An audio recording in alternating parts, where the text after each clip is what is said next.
you send many questions. I don't know for the time, but one thing that really impact me negative, both as a supervisor and the other one as being supervised by someone else, is sometimes you give or receive feedback in your PMP that you perform in a certain way, and then after that the ranking came differently because of the system, not because of your behavior. So then you have to accept something because of the system. This is difficult to swallow and difficult to give the message. How you give a message to a person, you know, the performance, the way that the 25%, no, you have to start giving this, all this, blah, blah, blah, but... Absolutely. And I also see it in an HR perspective that sometimes, for instance, when we get at the time that we are going to get into the predetermination timeline, usually we get some kind of meeting talking about expectations and the strategy, and you have to hire 5% of, okay, for instance, Argentina has gone through a huge reorganization. It's supposed that most of 3 and 2 have already left the organization. Nevertheless, we have to that, and we say, really, we are forcing that we are not, okay, yes, nothing happens. You have to have every 3, so you have to and have 2 minus and this is wicked. I don't know how to describe it, because really, you can do anything, because I have already talked about that. I have already told my mind, but it's the system, it's the whatever, it's the process, it's the blah, blah, blah, blah. You have to have one, and sometimes really you can't. Yeah.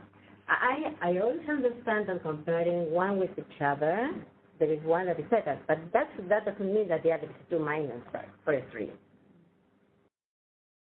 I am absolutely disagree, and I am. No, and I agree. I'd like to ask a follow-on about that. So obviously we know the ramifications are, now you have people that you don't even necessarily believe should be in that bucket. What are the implications to that on feedback? So getting back to your point about all year long I've been telling you you're meeting my expectations. Going to a session that changes. What does that then do to your ability? It undermines the feedback process, because those persons sometimes they start disbelieving in terms of the process. And say, well, yeah, this sounds good, but at the end, it doesn't work. No.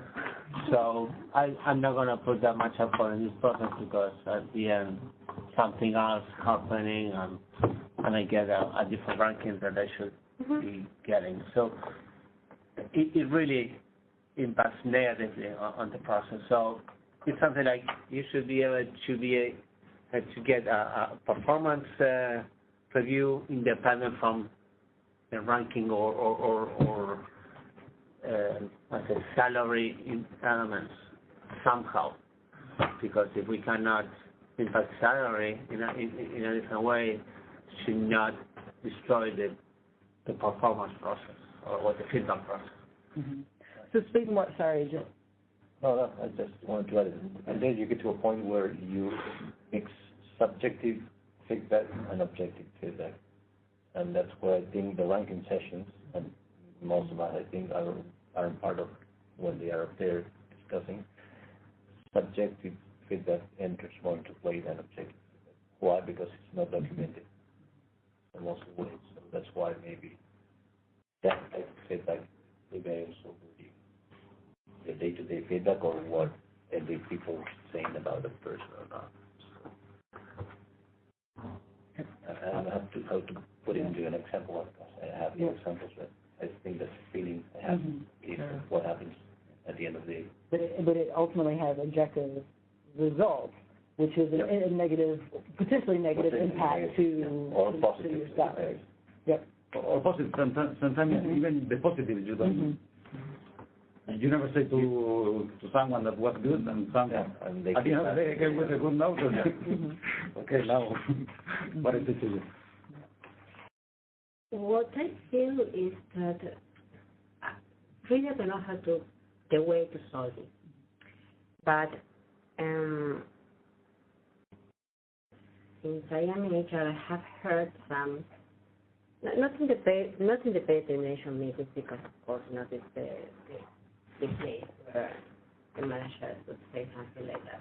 Sometimes, and again, without giving names, but it happened to me not only just with managers, but with several managers, to hear them say that they would finally choose the 2 minus or 3, choosing the one that are less, I don't know, complicated people, so who would not complain, who would not, who would accept that situation.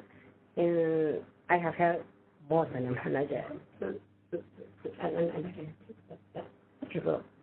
So if I'm not the one who complains and says, why, then I have more possibilities to have a 3 or 2 minus.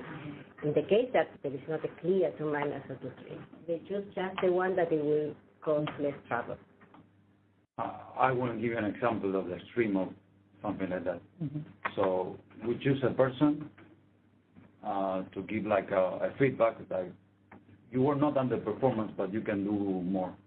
So we give them, we give to this person a 2 minus to encourage him to do better. And then after that, there was a cut in personnel in the company, and company cut it. Yes, that's another problem, because 3 minus is said not to be... and then all the feedback, all the work I was trying to do was destroyed in a second. Exactly. Yeah.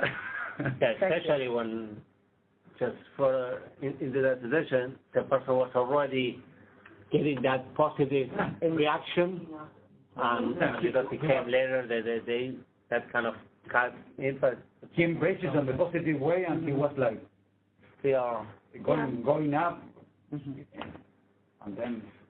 So let me ask a question then.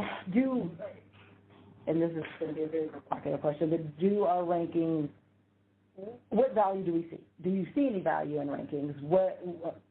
I know I'm not going to ask you to solve this, because obviously, we hadn't figured it out either, but as far as the rankings go, what would be a motivational message if it's not kind of this current system that we have because of the ramifications of it, and to salary, to potentially your employment?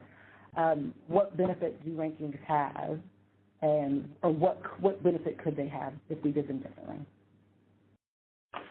I'm not so sure about that, about comparing by PSG and to have, again, the distribution by the distribution by PSG, that if you have 10 employees, then 5% of the, no one.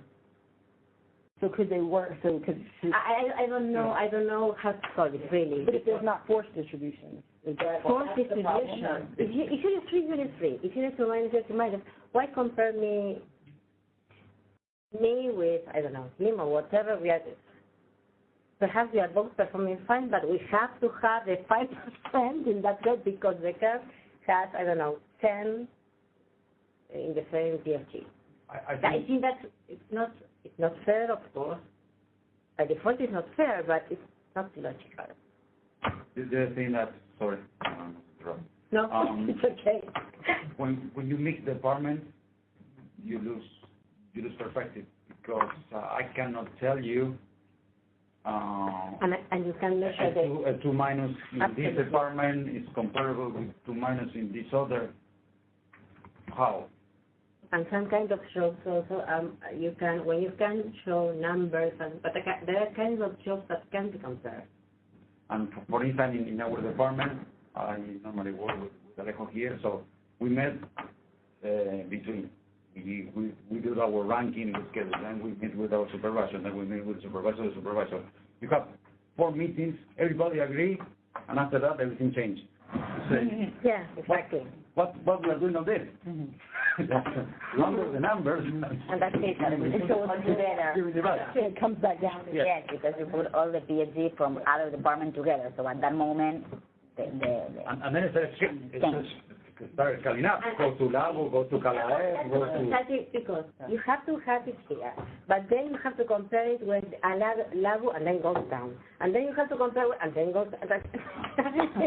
Sorry, but we switched to another topic, no?